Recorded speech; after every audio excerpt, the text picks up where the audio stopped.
Good morning everyone. Utkarsh classes जीमोला में आप सभी का हार्दिक स्वागत है। देखिए आज हमारा जो टॉपिक है चैप्टर सेकंड चल रहा था। हमारे चैप्टर सेकंड में हमने डाइजेस्टिव सिस्टम पाचन एवं पाचन तंत्र पढ़ा था।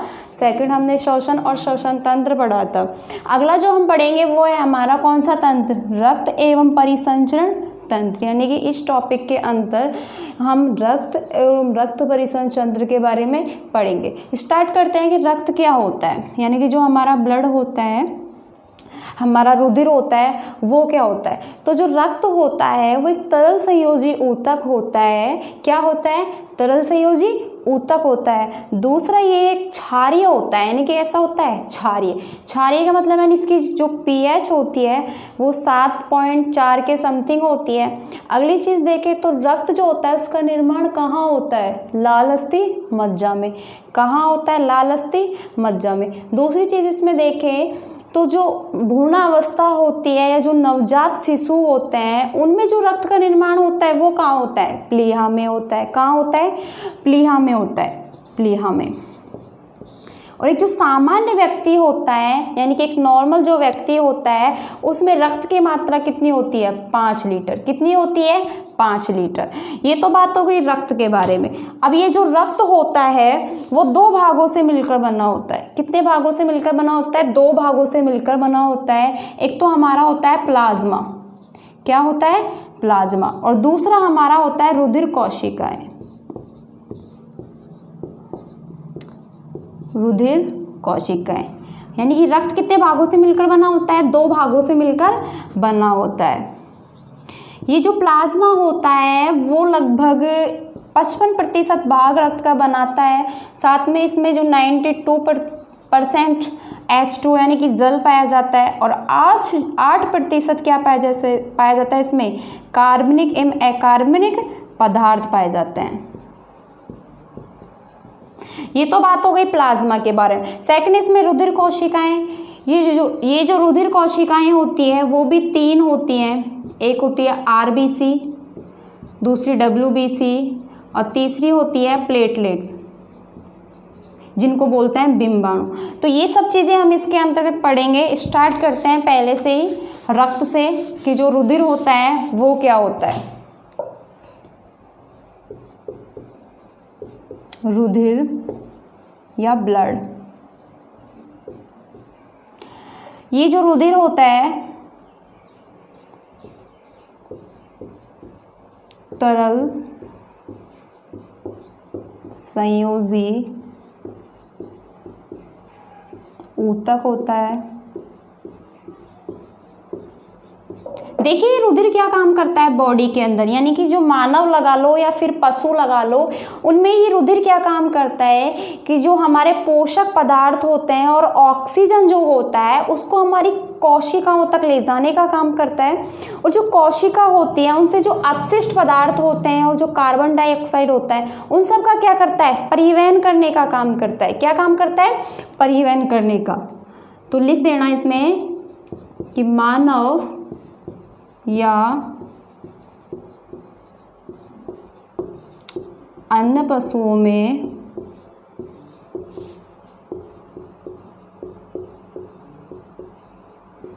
पोषक पदार्थ व O2 यानी ऑक्सीजन O2 को कोशिकाओं तक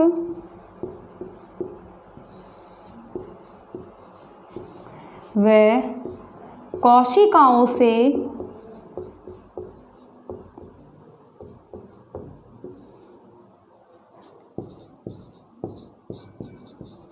अपशिष्ट पदार्थों व CO2 कार्बन डाइऑक्साइड CO2 का परिवहन करता है। यानी कि क्या काम करता है कोशिकाओं तक पोषक पदार्थ और ऑक्सीजन को ले जाने का काम करता है, और जो अपशिष्ट पदार्थ होते हैं उनको और CO2 को इनका परिवहन करने का काम करता है। अगला चीज़ इसमें देखें तो ये क्षारीय होता है। क्षारीय होता है यानी कि इसकी जो pH होती है वो होती है 7.4 के समथिंग होती है। इसका निर्माण होता है लाल अस्थि मज्जा में। लाल अस्थि मज्जा में इसका निर्माण होता है। भ्रूणावस्था या जो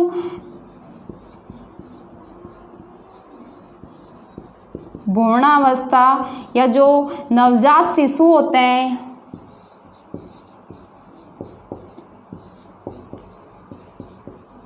या नवजात शिशुओं में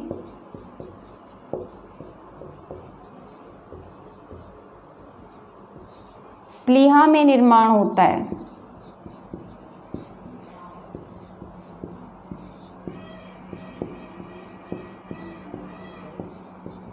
यानी कि जो भ्रूणावस्था होती है, फिर नवजात शिशु जो होते हैं उनमें रक्त का निर्माण कहाँ होता है? प्लीहा में होता है। और एक सामान्य व्यक्ति जो नॉर्मल व्यक्ति होता है, नॉर्मल पर्सन होता है, उसमें जो कितना रक्त पाया जाता है? 5 लीटर।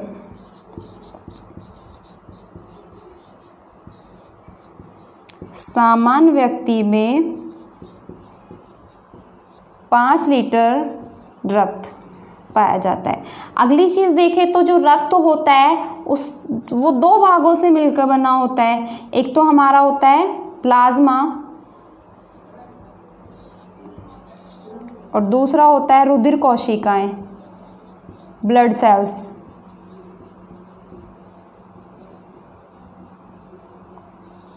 रुधिर कोशिकाएं यानी कि जो रक्त होता है हमारे 2 भागों में बटा होता है, प्लाज्मा और रुधिर कोशिकाएं। प्लाज्मा जो होता है हमारा द्रव होता है, रुधिर कोशिकाएं क्या होती है? ठोस होती है। ठीक है, तो इनको अगले उसमें पढ़ेंगे। यहाँ तक रुधिर के बारे में समझ आए कि रुधिर क्या होता है? तरल संयोजी ऊतक होता है। मानव या अन्य पशुओं में क्या करता है? पोषक पदार्थ और कोशिकाओं, पोषक पदार्थ और जो ऑक्सीजन होता है उसको कोशिकाओं तक तथा कोशिकाओं से जो अपशिष्ट होता है या फिर जो CO2 होती है उसका परिवहन करता है। क्षारीय पदार्थ होता है, pH इसकी 7.4 के समथिंग होती है। लाल अस्थि मज्जा में इसका निर्माण होता है। भ्रूणावस्था नवजात शिशुओं में प्लीहा में इसका निर्माण होता है। एक सामान्य जो व्यक्ति होता है उसमें रक्त कितना होता है? 5 लीटर। और जो रुधिर होता है वो 2 भागों में बटा होता है। फर्स्ट हमारा प्लाज्मा और दूसरा रुधिर कोशिकाएं या ब्लड सेल्स।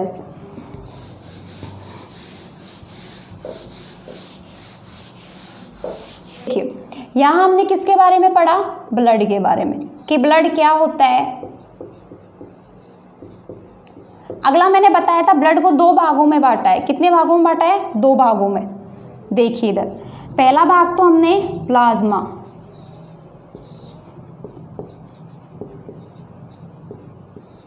और दूसरा भाग रुधिर कोशिकाएं, ब्लड सेल्स।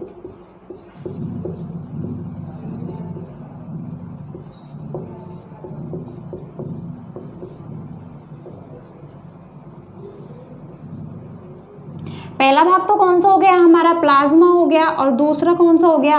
रुधिर कोशिका। प्लाज्मा क्या होता है इसके बारे में देखो। प्लाज्मा जो होता है वो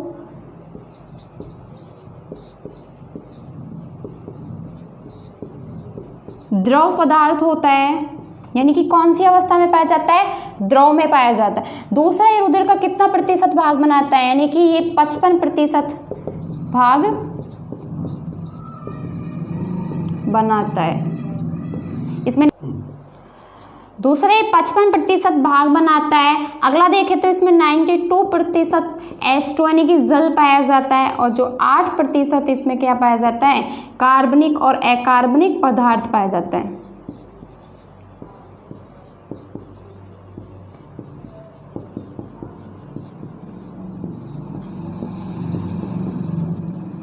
कार्बनिक व अकार्बनिक पदार्थ इसमें प्रेजेंट रहते हैं। ये तो हो गया हमारा प्लाज्मा हो गया। अगला जो भाग है हमारा वो है रुधिर कोशिकाएं, कि जो ब्लड सेल्स होती हैं वो क्या होती है?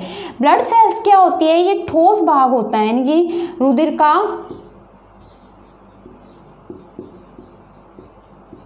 ठोस भाग।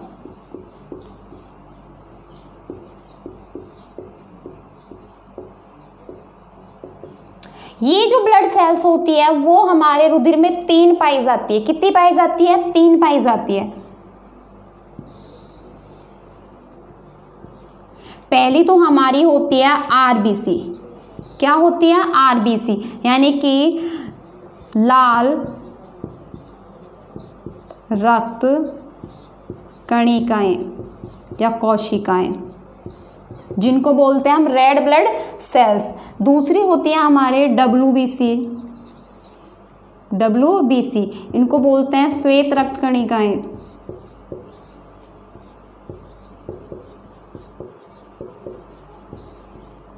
और अगली होती है बिंबाणु,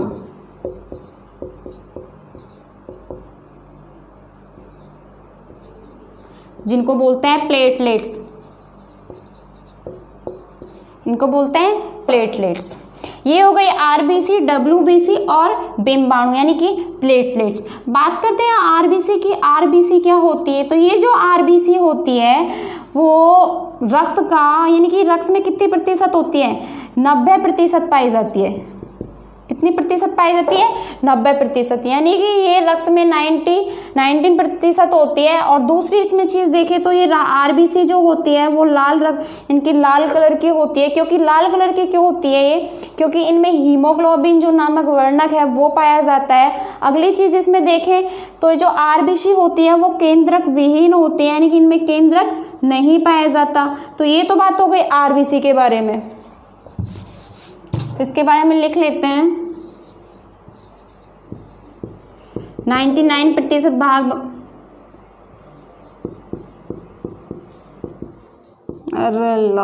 यानी कि ये कुल रक्त कोशिकाओं का 99% भाग बनाती है। सेकंड चीज देखें तो हीमोग्लोबिन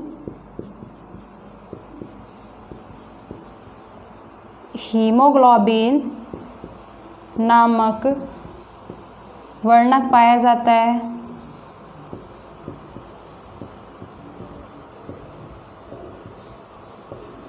और इसी हीमोग्लोबिन नामक वर्णक के कारण ये कैसी होती है? लाल रंग की।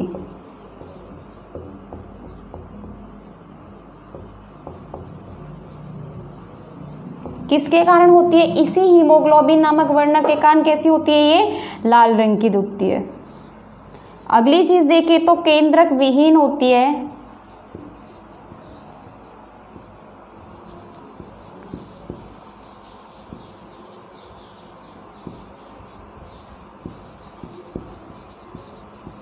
केंद्रक विहीन होती है। और इनकी जो औसत आयु होती है वो होती है 120 दिन की।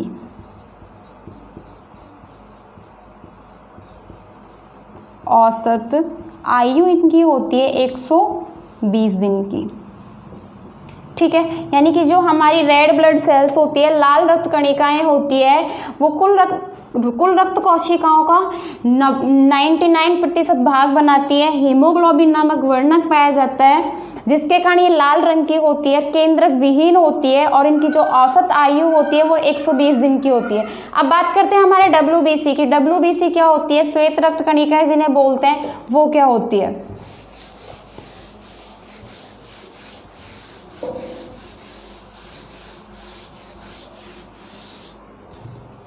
सेकंड है ब्लड सेल्स में डब्ल्यूबीसी।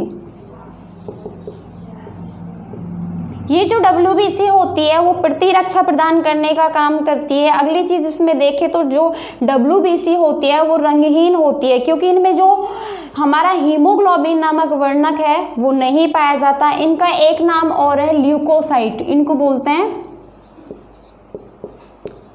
ल्यूकोसाइट। तो हीमोग्लोबिन वर्णक नहीं होने के कारण ये कैसी होती है? रंगहीन होती है। अगली चीज इसमें देखें तो जो डब्ल्यूबीसी होती है उनको 2 भागों में बांटा गया है। एक तो होती है कणिकाणु और दूसरी होती है अकणिकाणु, यानी कि ये जो WBC होती है उसको दो भागों में बांटा गया है, एक तो कणिका अणु और दूसरी होती है अकणिक अणु। ये जो हमारी कणिका अणु होती है इसको भी तीन भागों में बांटा गया है। पहली होती है न्यूट्रोफिल, दूसरी होती है एओसिनोफिल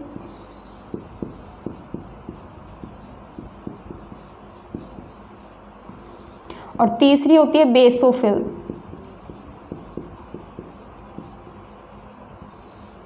बेसोफिल। और जो अकणिका अणु होती हैं उनको भी दो भागों में बांटा गया है।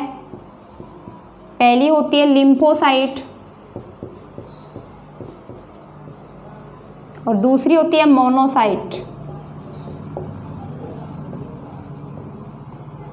लिम्फोसाइट जो होती है उनको तीन भागों में बांटा गया है।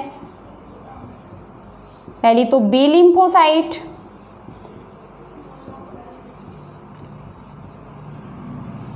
और दूसरी होती है टी लिम्फोसाइट, और ये होती है लास्ट वाली प्राकृतिक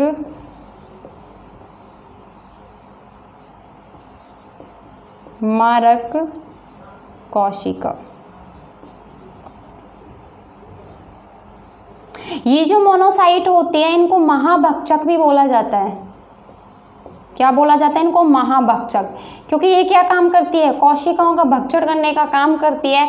दूसरे जो न्यूट्रोफिल होती है उनकी संख्या, यानी कि संख्या के आधार पर ये जो WBC होती है, संख्या के आधार पर WBC में अधिक पाई जाती है।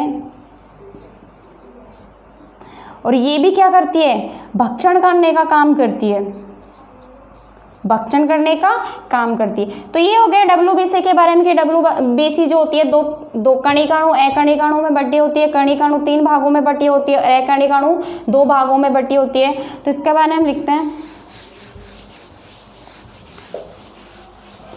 देखिए इस चैप्टर में हमने ओनली रक्त और रक्त को कितने भागों में बांटा गया है, ठीक है।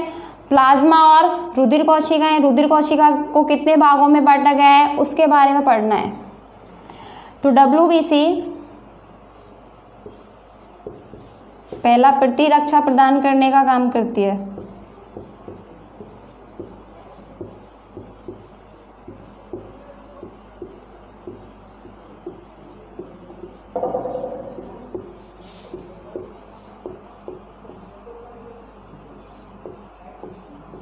क्या काम करती है? प्रतिरक्षा प्रदान करती है।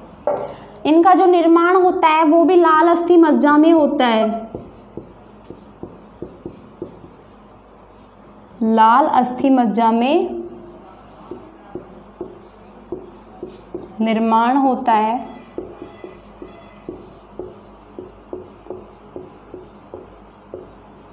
अगली चीज देखे तो हीमोग्लोबिन अनुपस्थित होने के कारण कैसी होती है? रंगहीन। नाम से ही पता चल रहा है कैसी है? श्वेत है,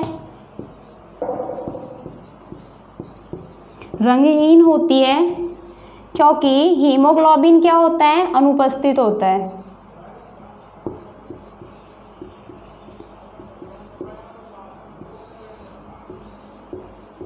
हीमोग्लोबिन नहीं पाया जाता।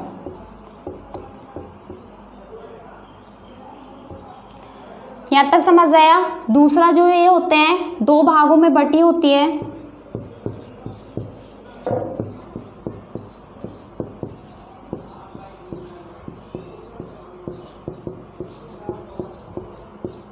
दो भागों में बटी होती है। पहला मैंने बताया था कणिका अणु और दूसरा अकणिक अणु।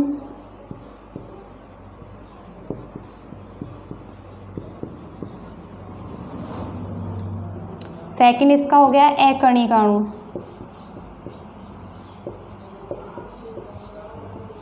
कणिका अणु जो होती है वो तीन भागों में बटी होती है।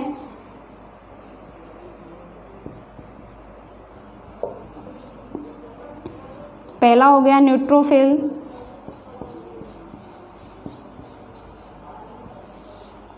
दूसरा हो गया एओसिनोफिल,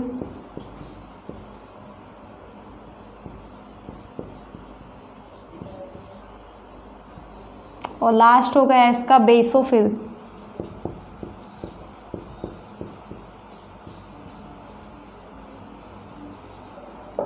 न्यूट्रोफिल महाभक्षक, क्या बोलते हैं इनको? महाभक्षक। संख्या की दृष्टि से या संख्या की अधिकता के कारण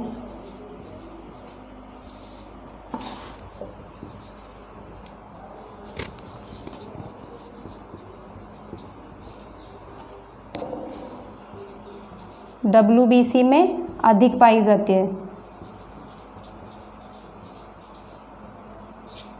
WBC में अधिक होती है। दूसरी बात करें अकणिकाणु, अकणिकाणु को दो भागों में बांटा गया है, lymphocyte, monocyte.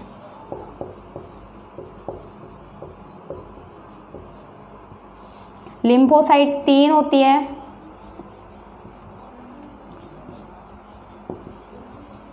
T lymphocyte, B lymphocyte और नेक्स्ट होती है अपनी प्राकृतिक मारक कोशिका। ये मोनोसाइट होती है, इनको भक्षक सेल्स भी बोलते हैं। भक्षक क्योंकि क्या करती है? ये बाह्य प्रतिजनों का भक्षण करती है।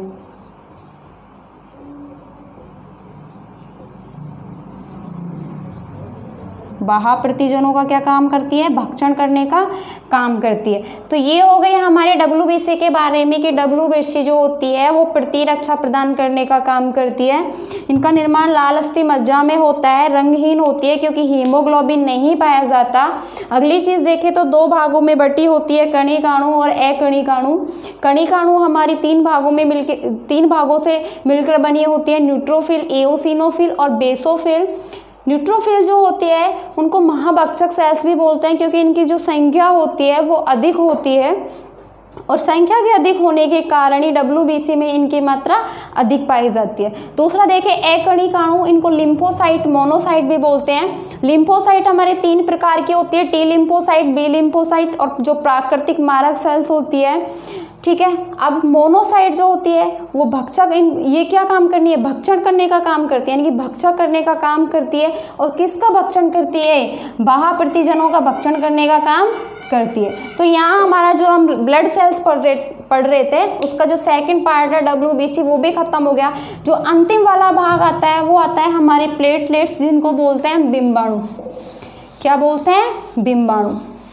इनका एक नाम और है थ्रोम्बोसाइट, इनको थ्रोम्बोसाइट भी बोला जाता है।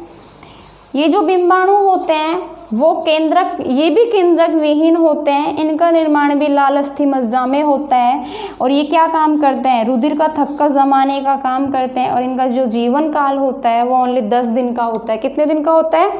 10 दिन का। तो नेक्स्ट हमारा तीसरा है बिंबाणु।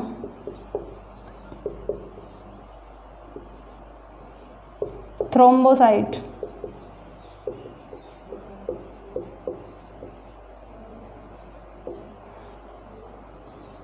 लास्ट वाला है ब्लड सेल्स का।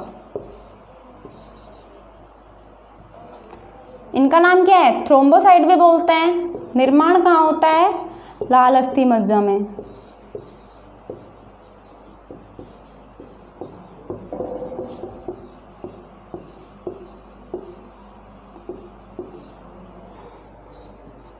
केंद्रक विहीन होते हैं, यानी कि इनमें भी केंद्रक नहीं पाया जाता।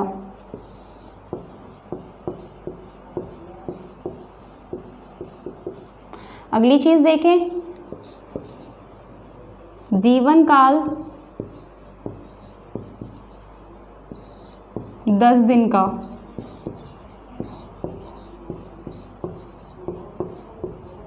जीवन काल कितने दिन का होता है? 10 दिन का होता है। जो मेन चीज़ है इसमें, इम्पॉर्टेंट चीज़ वो ये है कि ये रुधिर का थक्का जमाने का काम करते हैं। ये क्या करते हैं, रुधिर का थक्का जमाने का काम करते हैं। ये चीज़ हो गई हमारे बिंबाणुओं के बारे में कि इनका निर्माण लाल अस्थि मज्जा में होता है, केंद्रक विहीन होते हैं। जीवन काल इनका कितने दिन का होता है, 10 दिन का होता है। ये रुधिर का थक्का जमाने का काम करते हैं। अगली चीज़ आती है रक्त के कार्य कि रक्त जो होता है वो क्या क्या काम करता है। तो रक्त जो होता है वो O2 CO2 यानी कि ऑक्सीजन और कार्बन डाइऑक्साइड का कोशिका तथा वातावरण के बीच क्या करता है, परिवहन करने का काम करता है।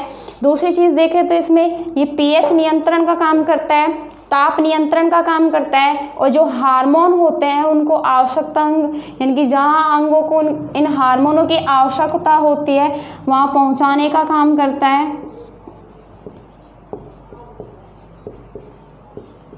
रक्त के कार्य फर्स्ट हो जाएगा O2 व CO2 का कोशिकाओं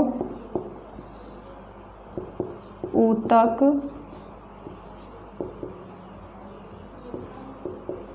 तथा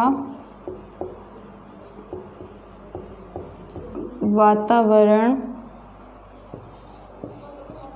के मध्य परिवहन यानी कि ऑक्सीजन और जो कार्बन डाइऑक्साइड है उसका कोशिका ऊतक तथा वातावरण के मध्य क्या करता है, परिवहन करने का काम करता है। अगली चीज़ देखें तो pH नियंत्रित करना। अगली चीज़ देखें तो ताप नियंत्रण का काम करता है, ताप नियंत्रण करना। नेक्स्ट उत्सर्जी पदार्थों को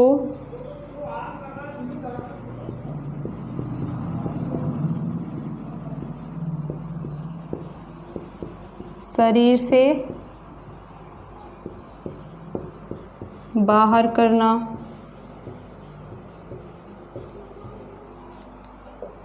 और नेक्स्ट हो जाएगा हार्मोनों को आवश्यक अंग तक पहुंचाना।